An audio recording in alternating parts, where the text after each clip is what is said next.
everyone, welcome or welcome back. We're doing a Q&A today. As you can see by the title, I felt like there are a lot of new subscribers here and I wanted to just answer a few of the questions you had or may have about me. Let's just get right on into it. To start off, I'm going to introduce myself for those of you who may not know me. My name is Eliana. I also go by Ellie for the people who know me, but in the professional world, I try and keep it Eliana. If you newly have subscribed to me or you aren't subscribed, first of all, you should subscribe. But second of all, a few of the things that I love are fashion and Formula One and baseball. Love talking about all of those things, and I'm also a lifestyle creator as well. I just like to share parts of my life with you. I feel like being as authentic as I can, that's kind of my mission. Also, if you hear the wind, it's really windy outside, so I apologize. I also just wanted to share really quick before I get into the questions that you guys asked me that one of my goals with all of my social media platforms is to show up as I am, to show you that you can show up as you are.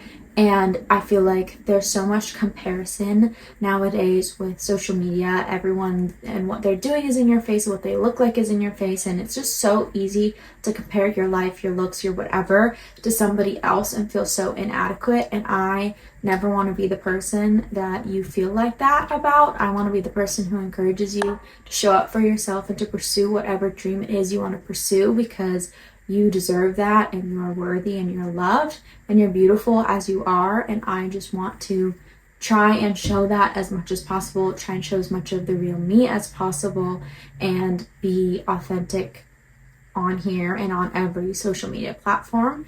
And sometimes that mission may not come through as well as I would like, but I try and state it every now and again so that you know that that is the purpose behind my content, and that that's what I really want to show, and that I don't have necessarily the most expensive items in my closet, but I can make really cute outfits, and I can, create different things with different statement pieces, and I go thrifting, and maybe I can give you some inspiration with that, because I feel like sustainability is really important to me. And thrifting is really fun when you figure out how it can work for you and a process that works for you. I struggled with it. I'll do a whole nother video on that, on my process of thrifting. If you're interested in that as well, that'll be coming.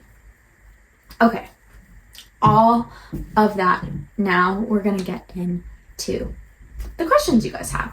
The first question I got was what my coffee orders are, both hot and iced. And I'm gonna give you two different answers for each, because I love matcha. So my matcha order for hot and iced is the same, an oat matcha with vanilla. Hot and iced, that's what I get if I'm getting matcha. If I'm actually ordering coffee at my favorite coffee shop, I always order a decaf oat latte. Boom. Beautiful. Love it. Simple, easy, basic. I know. Iced, I will get an iced oat vanilla latte, decaf as well. And then at one of my other favorite coffee shops, I'll get an iced dirty chai, decaf again. The chai has a little bit of caffeine, but again, it doesn't mess with me as much. And I do this because they're the only spot that has chai that I like. So that's not really a usual, that's just a kind of for fun thing. So those are my coffee orders. Another question was what my earliest fashion memory is. And I have a couple different answers because I'm not exactly sure if it's like my personal fashion or just the fashion industry as well. And I have an answer for each of those. So my earliest fashion memory, like personal style, is when I was in, I don't know what grade I was in, but I was young and we went to Paris and I had these.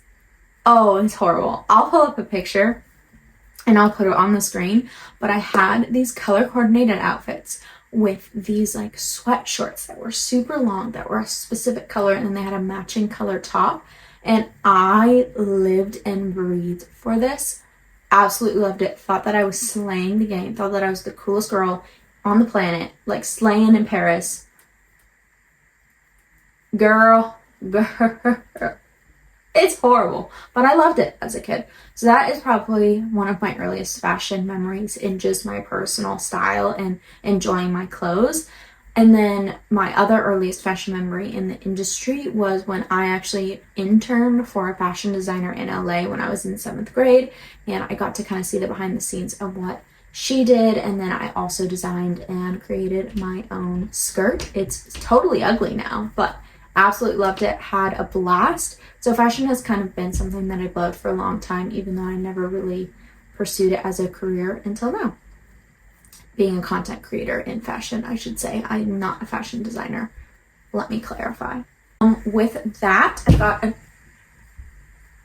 Okay, that was my brother dropping something on the floor. The next question is, did you always know your sense of style? I would say yes and no. I feel like I still flirt with the girly versus more streetwear, and I love a good streetwear look, but I also love to feel girly and pretty. Like, don't we all? And so I feel like I did know it as a kid. I feel like I honed into it as a kid and in 7th grade. And then once I went to high school, fun fact, I went from 7th grade straight to high school. Long story. But I feel like in high school, I kind of started shifting towards a style that I felt like was my style, but totally is not at all now. I do have moments where I feel like my streetwear was trying to come through and my true sense of style was trying to come through, but I was so convinced that I needed to be something else. And this was just because I was kind of masking myself as a certain character that's like really confusing, but I just feel like I lived to please other people instead of myself, and so my sense of style kind of was determined by other people or what I thought they wanted from me or thought that I should wear. I feel like end of high school and all throughout college, I was preppy, put together, like preppy girl. And I still do have some of those preppy moments. Like I will have a good blazer moment. I just style it so much differently than I would have in the past. So long answer is yes and no. Another question is what sparked my desire to pursue content creation? And that again is a long story, and I'm a talker, so I'm gonna try and keep it as short as possible. Essentially, I went into college and I was pre-law, and I was like, I'm studying poli-sci, I'm gonna go to law school, done, dusted, boom. Last semester of college, I was like, I don't want to go to law school. What am I doing? Okay, let me pursue music. And so when I was pursuing music, I started honing in on content creation for music in particular and just realized how much I enjoyed it, and I've always enjoyed it. That's kind of what got me into content creation, is I've kind of always been into it. I grew up with it being this new thing, and I've always enjoyed it. I really enjoy putting together outfits and trying new things and expressing myself in that way. The next question is how I go about creating content and concepts for my audience. And that, I would say, is partially just kind of what I want to do and what I want to be known for, because I'm still so small in the grand scheme of things, and I'm so thankful for the community that I've built, but it's definitely small and it's not something that I am getting paid for, which we're trying to move into. So it's partially what I want and what I want to be known for. So for example, my Formula One outfit series, that is very me. That is combining two things that I love. That is something that will stay. I have so much fun doing that. I know that you guys enjoy it as well, but not everyone who follows me is into F1 and they follow me for fashion. So I don't just do Formula One fashion. That's not my only thing. And then the other thing is, and then also part of my answer goes back to what I was saying earlier about wanting to show up as I am and wanting to inspire you, that you don't have to have the most expensive closet or whatever to make a cute outfit, to be a fashion content creator, whatever it is. But you can take items from your closet and style them to you and figure out what is your style, that sort of thing. And so I also try and curate outfits that people will generally have some form of that item in their closet. And it doesn't have to be in the same aesthetic as my aesthetic. It can be in your aesthetic and it could be totally different. But those outfits are easily translatable and they can be for anyone. Another really good question that I got is how I balance having personal style while also keeping up with trends. And I would say that I have always kind of been a little bit of a trendy person, someone who hops on trends with my own unique twist a lot of the time. But I feel like now I am so much more sure of what my fashion sense is that it's a little bit easier not to always just be the trendy girl, even though I still wear trendy things. So I think that one, just not looking at trends and not considering trends, if you're trying to find your personal sense of style, just start wearing the clothes in your closet and taking note of what do you feel the most confident in. Like, what are you walking out and being like, I look so cute today, like I'm ready to conquer the world? What are the outfits that do that for you? And then once you kind of have multiple of those, you can figure out like, oh, I'm more coquette, or I am more street style, model off duty, I'm more casual, I'm more elevated, I'm classic, I'm classy, all of those sorts of things. And whatever those outfits and whatever that style is, my advice for keeping the personal style is you buy basics that fit in that aesthetic, that are your capsule wardrobe. I'm sure you've heard this a million times, but build a more of a capsule wardrobe where you have pieces that you're going to hang on to for years and years that aren't trendy. And then for trendy things, so like the color red, for example, is trendy right now. I love this color. I haven't worn this color a bunch, but I love it. But I'm buying items that are in the shape and silhouette of things that I will often wear and are the most comfortable things in red. So I bought a cute little dark cherry bag. I have a dark cherry blazer. Another thing that I do is I often will try and thrift trendy items so that I'm being sustainable and not just supporting fast fashion. And then, like, accessories are your best friend for you want to participate in trends, but you don't want to necessarily buy all these fast fashion pieces. So you can use accessories to do so, or thrift for the trends. Okay, so we only have like 4 or 5 more questions left. I will try and keep the answer short because I've been rambling on. But the next question is, what are my go-to brands or shops?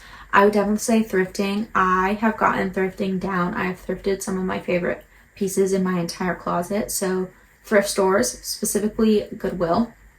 I found a lot of good things at Goodwill. And then I really love Zara, and I've thrifted a lot of Zara, which is great. I feel like Zara is nice for the trendier pieces, but it's also nice for the more classy pieces. And I've been really trying to elevate my style recently. I've been kind of not really into ripped jeans and really short booty shorts. So I love Zara shorts. I love Zara jeans. Zara pants fit me really well, except for how long they are, but I'm learning how to hem myself and alter them. So that's been really fun. And let's see, Amazon also. Amazon. There's specific Amazon brands that are tried and true for me that I will purchase from because I love them. Urban Outfitters, I don't buy from there as much as I used to, but Urban was one of my go-to places. And then Aritzia is my go-to place for comfy sweats and sweatshirts. If I could go anywhere in the world for 1 month, where would it be? If you know me in real life or have followed me for a length of time, you will know I will not shut up about Italy. I would go to Florence, Italy. No. It's 12:46 a.m. I would go to Italy, specifically Florence, Italy. This was my plan before I got a dog.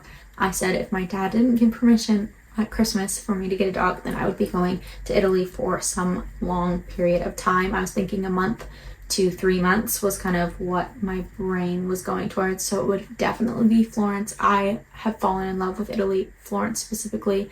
I could go travel other European places as well. However, now I also would love to go live in Monaco for obvious reasons. Formula One wise, I feel like I could just make connections in that space, and that would be really cool. But I feel like just for joy, Florence. Okay. Now we have the F1 related questions, and then we're done, I promise. So the first question I got is, how did I get into F1? And unpopular, but I got into it through Drive to Survive. But my mom grew up around NASCAR and has always tried to get any one of us into motorsport. So I just want to say that. So she actually encouraged me to watch it with her because she knew that I needed to connect to a driver to get into the sport. Otherwise, I would just be watching cars. And for me, that just isn't as interesting. And so my mom, through Drive to Survive, got me into F1. The next question goes right along with that is what led to my love for Ferrari? And then the question that they also put with that is, was Charles always my favorite driver? So I would say that Ferrari grew on me, but if you didn't take the fact that I love Italy, they're an Italian team, and I liked them at the beginning for that. But I will say that I started off as a Mercedes fan, Lewis fan, through Drive to Survive, which is no surprise, and Danny Rick. Also, love Danny Rick. And I feel like I just was more rooting for Lewis because that's kind of how the show had you feeling. I feel like that's the way that it was biased, and I still love Lewis. I'm not saying anything negative against him, but I started off as a Lewis and a Mercedes fan, and then I'm just not really the biggest fan of George Russell. I don't know why. No hate, no shade. He's not someone that I'm like, oh, like I feel like I'm gonna root for him, and so I feel like I kind of had a disconnect there, and that disconnected me a little bit from my love for Mercedes. And then as I was actually watching it live, I had caught up with Drive to Survive, and then we watched the next season that they were filming, and I just felt myself being drawn to Charles. Like, I wasn't originally when he was introduced. I actually didn't like him. He grew on me, and slowly I kind of felt myself rooting for him and for Ferrari as the show went on. And then when I watched it like throughout the whole season, for the first time, I was like, yeah, I'm a Charles girl and a Ferrari girl through and through. And then Carlos grew so big on my heart. I'm so sad to see him leave because I feel like he's tied with Charles. I love quite a few drivers. I'm not someone who feels like you need to only have one team. You have to root against everyone else. That's not my vibe at all. But I would say I wasn't always Charles' biggest fan at all. Actually, it went from hate to a love. And I would say hate. I didn't actually hate him. I just wasn't his biggest fan at first. And then he grew on me. So that's how I became a Ferrari and a Charles fan. Last question is a juicy one. What is my F1 hot take? My F1 hot take is that over half the grid can go. I feel really scared putting that out on the internet. I just think some of them could be done, and I would be fine if they were done with the sport. They can go. I would love to see new people. I would love to see better new people than the new people we have had. Love Oscar Piastri. He is not one of the ones that I think can go, but I feel like there are more Oscar Piastris out there that could come and really bring a challenge and bring a team up. And now that I have opened myself up to so much hate on the internet, I will let you go. Thank you so much for watching. I love you. I'm thankful you're here. Until next time.